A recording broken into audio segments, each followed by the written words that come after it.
Hello guys, तो कैसे हैं आप लोग। इन दिस वीडियो आज हम बात करने वाले हैं जुजुत्सु काइसेन मोरिलो मांगा के बारे में। एंड चैप्टर 19 के अंदर यूजी ने कुछ अलग ही चीज दिखाई है। यू नो व्हाट, क्या दिखाया है इसने। यूजी इस टाइम पर एक विलन के तौर पे आया हुआ है, ना कि हीरो है वो।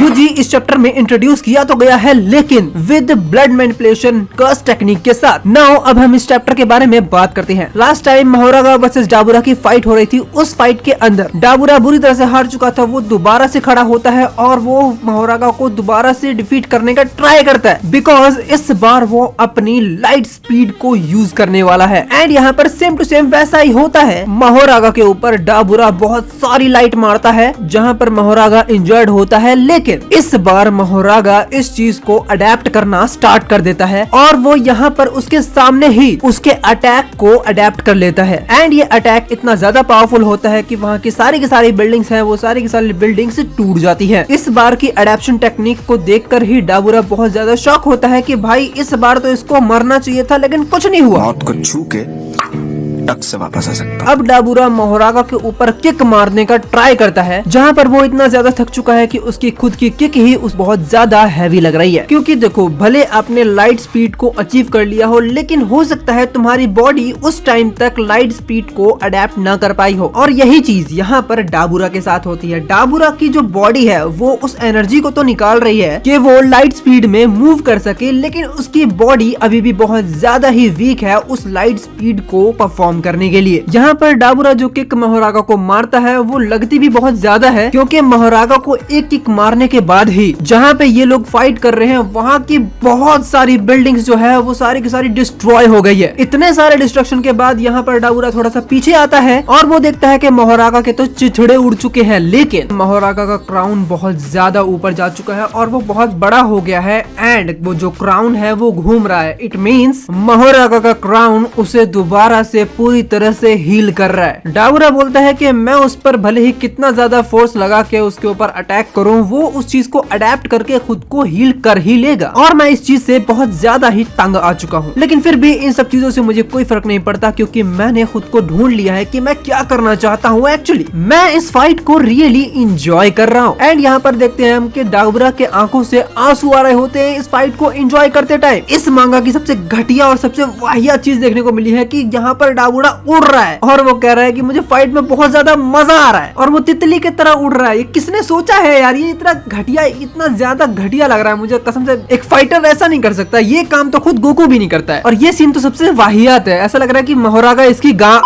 आगे बढ़ते हैं। यहाँ पर जो डाबुरा ने मोहोरागा को किक मारी है वो इतनी ज्यादा पावरफुल होती है कि जो उसका लेग है वो पूरी तरह से जल जाता है और बेकार हो जाता है। जहाँ पर डाबुरा सोचता है कि लास्ट टाइम मैंने उस बंदे का हाथ काट दिया था, पूरी तरीके से जला दिया था, तो क्या ह्यूमंस के पास भी कुछ ऐसा है जिससे वो अपने कटे हुए अंग को दोबारा से उगा सके या ठीक कर सके या हील कर सके, क्योंकि हम लोग तो ये काम कर ही सकते हैं। एंड हम यहाँ पर देखते हैं कि डाबुरा अपने लेग को रिवर्स कर्स एनर्जी से दोबारा से हील कर लेता है पूरी तरीके से। पहली बात तो रिवर्स कर्स एनर्जी बहुत ही कम सोर्सरर्स यूज कर पाते थे, जो सुपीरियर होते थे एक्चुअली वो ही यूज किया करते थे। बट अभी वालों का मुझे कुछ नहीं पता। न युका को मैंने ऐसा कुछ करते हुए देखा है और न ही सुरुजी को। एक्चुअली वो कर भी नहीं सकता।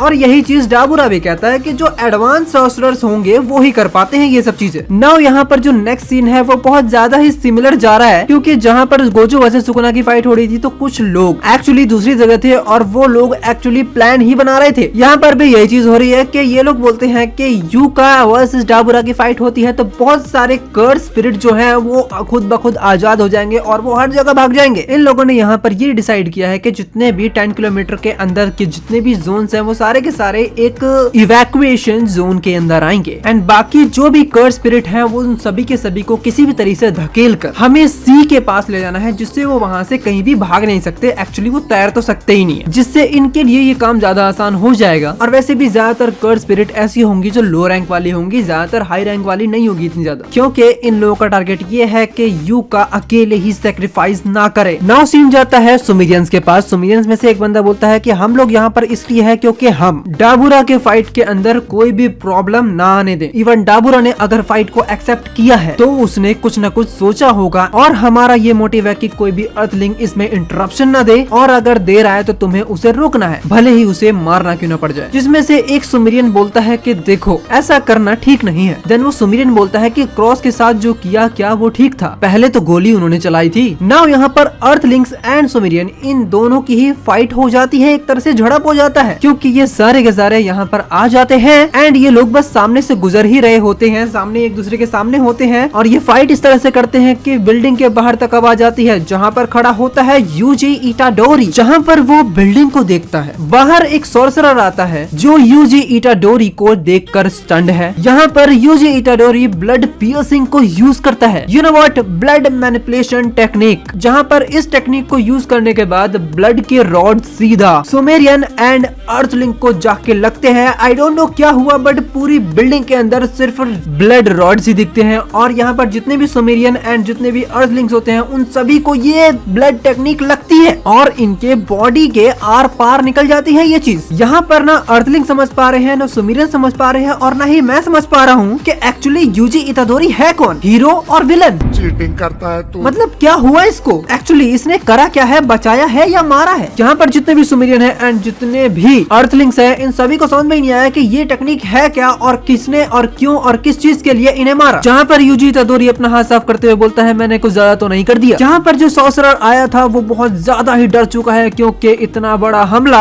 वो भी यूजी इतादोरी से इतना बड़ा अटैक इन लोगों ने एक्सपेक्ट भी नहीं किया होगा। बट मेरा एक सवाल है दोस्त, वाई, ऐसा क्यों हो रहा है? क्या यूजी इतादोरी का दिमाग फिर गया है या फिर सूकना उसके ऊपर दोबारा हावी हो गया है? यहाँ पर सॉर्सरर ये सोच रहे थे कि भैया हमारे पास कोई भी ऐसा सॉर्सरर है ही नहीं जो इन सारे के सारे एलियंस का मुकाबला कर सके, डाबूरा का मुकाबला कर सके, जिसके लिए इन लोगों ने यूजी को ढूंढना स्टार्ट कर दिया। बट वो एक्चुअली विलन ही निकला। जहाँ पर हम ये समझ रहे थे कि जब भी यूजी आएगा तो उसकी फाइट सीधा डाबूरा के हैंड टू हैंड होगी। यहाँ पर तो ऐसा लग रहा है कि यूजी ही होगा जो सबसे बड़ा विलन निकल के आएगा इसके अंदर। यार हमने तो इसे गोजो समझा था, ये तो सुकरा निकल गया। अगर हम करें तो करें क्या, बोले तो बोले क्या। और अब कहीं कहानी इस तरह से आगे न बढ़े कि अर्थलिंक्स एंड सुमेरियंस मिलके सीधा सीधा यूजी से टक्कर ले विद डाबूरा। इसे देख तो मेरा ऑलरेडी दिमाग खराब हो चुका है एंड प्लीज मुझे अपने थॉट्स बताओ कि तुम क्या सोच रहे हो इसके बारे में, एक्चुअली यूजी के बदलाव के बारे में। इसके लिए तो एक अलग से वीडियो आएगी। बाकी मिलते हैं नेक्स्ट वीडियो के अंदर। इस चैनल को सब्सक्राइब करो, बेल आइकन जरूर दबा देना। Thank you for watching guys, मिलते हैं नेक्स्ट वीडियो के अंदर।